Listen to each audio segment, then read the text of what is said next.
Live from downtown Detroit, Local 4 News at 6 starts now. It's been nearly a month since a local neurosurgeon was found murdered inside his home. Tonight, we are learning why it's taking so long to get answers and to get someone in custody. Good to have you with us here at 6. I'm Devon Skillian. I'm Kimberly Gill. Within days of starting their investigation, police had a person of interest in custody. They were soon released, and since then, we've heard little about the case moving forward. Sean Lay has been reaching out to sources to find out why. Sean, you're hearing it has to do with a key piece of evidence. Absolutely. We wanted to know what's going on with this investigation. We're staying on top of it, and here's the deal. 27 days ago, that's when the doctor's body was found in his Boston Edison home. So what is slowing down this investigation? Here's what we know right now.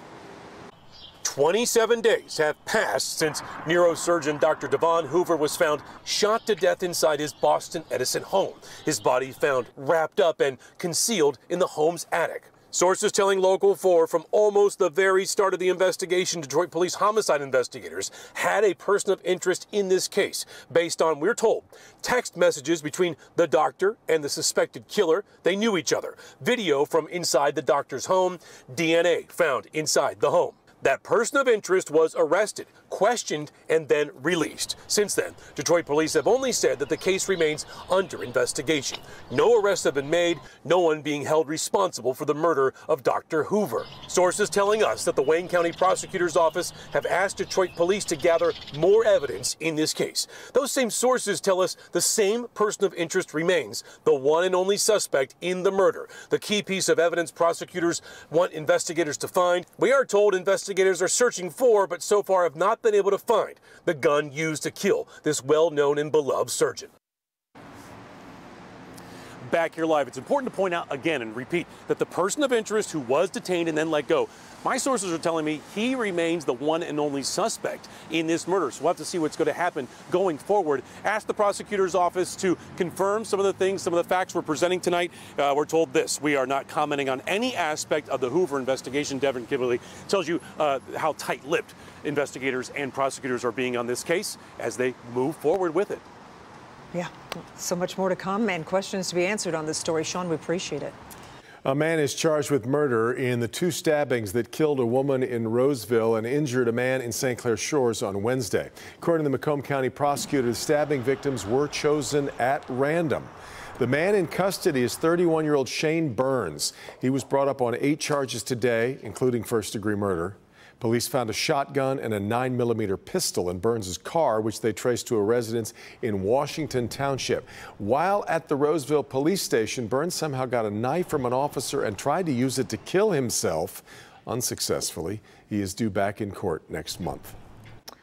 Patrice Wilson and Dr. Calandra Green, both medical professionals, both believed to have been killed by a current or former partner. These women are 2 recent examples of the tragic toll domestic violence can take. Experts say it's time for some difficult conversations centered on the warning signs of abuse and where to find help. Let's bring in Priya Mann. Priya, shelters are actually seeing an uptick in cases. Shelters, Kimberly, as well as police departments right across the country, they've been seeing an increase since the pandemic started. You mentioned Patrice Wilson. This case has really sparked a lot of outrage. The Detroit nurse kidnapped from here, Detroit Receiving Hospital, after she finished work, and she was later found dead. Experts say in many cases we don't know the warning signs to watch out for, and it prevents us from having those types of meaningful conversations that could end up saving lives. A packed vigil in Redford Thursday night for Detroit nurse Patrice Wilson. Wilson's ex-boyfriend now in custody, accused of kidnapping the nurse from Detroit Receiving Hospital and killing the young mother. Her death last week, just 2 days after Dr. Calandra Green, the beloved Oakland County health officer, was killed in a murder-suicide. Police say her late husband was the shooter. It just breaks my heart because I really want to make sure that everyone is aware and that everybody has a chance to get away from a violent situation. Sharman Davenport is the president and CEO of Turning Point Macomb, a shelter for survivors of domestic violence. There's been an increase in the frequency of domestic violence and the intensity. So with that, it's important that people recognize what's really going on. Domestic violence is pervasive, it's dangerous, and it can be lethal. The National Domestic Violence Hotline says there are key signs of abuse to watch out for. They include showing extreme jealousy, preventing or discouraging you from spending time with others, insulting, demeaning, or shaming you, especially in front of others, controlling finances, and threatening to harm children or pets. Usually the victim is made to feel like she's responsible for the abuse. And so it's difficult to kind of work your way through that and recognize that, no, you don't deserve the abuse. She says if you're concerned about a loved one, talk to them privately. Listen to what they say, validate what they say, believe them, and I think most importantly, make sure you give them a domestic violence hotline number so that they can talk to an expert.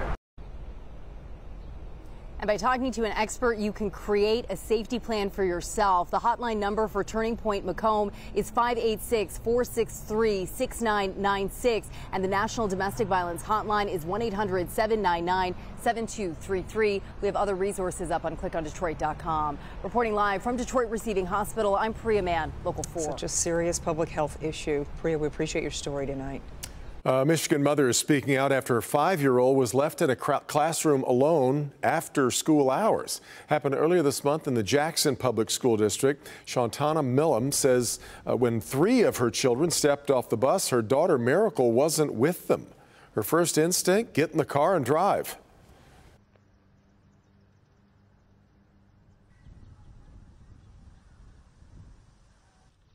I thought we were going to hear from her about what she had found. She is waiting for a better explanation from the school system.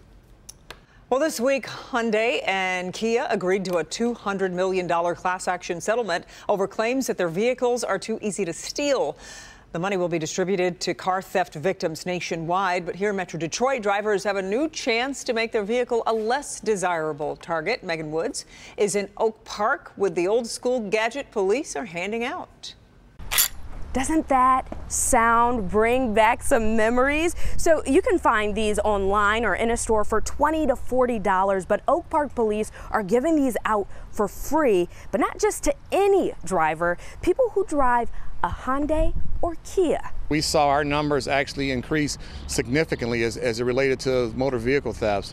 And we started to look and target to see what specific vehicles and makes and models were being targeted, and it was the Hyundais and the Kias. Steve Cooper, director of Oak Park Public Safety, says in 2022 they saw a 30 to 50% increase in car thefts. He believes it is because of a recent social media trend that shows how to steal a Hyundai or Kia vehicle by manipulating the steering wheel. And the majority of them, 90+%, the Kias are actually joyriding. We're recovering the cars within a short period of time, probably some of them less than an hour. So while manufacturers are working on a long-term solution, they supplied Oak Park Public Safety with a couple hundred of these to give out to drivers. So come in with your registration, some type of identification showing that you're a resident of Oak Park, you own a Kia or Hyundai vehicle, and we'll supply you with one for each one of your vehicles as long as the supplies last. He says while the concept isn't new, it is effective. Just securing it in place and actually locking that steering wheel, the bad guys, they're going to go somewhere else to try and target other vehicles or find other opportunities of crime. He also suggests to prevent car theft, park in either a well-lit area or in a garage if you have one. In Oak Park, Megan Woods, Local 4. All right, Megan. Started with a really nice day, and then clouds came in. That's right. And we probably need a little bit of rain, and there's plenty of it back there on the map there behind Ron. Hi, Ron. Hi, Kimberly and Devon. I must say that in a few days, we're going to be hoping for rain because it is going to be dry out there. Exact Track 40 is showing that pretty much all of southeast Michigan getting rain at this point, but it's a little bit more moderate as you get into our western communities and northern communities. As you get into the Sanilac area, you see some of those dark greens and yellows pushing through Genesee County into Livingston Jefferson County, and that is all needing to push through our area still. So in Ann Arbor, we can see that things are wet out there. The camera's wet at 68. Some of that cooler air already starting to push in. Temperatures in the 70s out ahead of that cold air mass. So we are going to be looking at those showers moving through, maybe even a rumble of thunder. Looking pretty good for the weekend. And then we have warmer weather in place and drier weather in place for us as well. That's coming up in your forewarned forecast.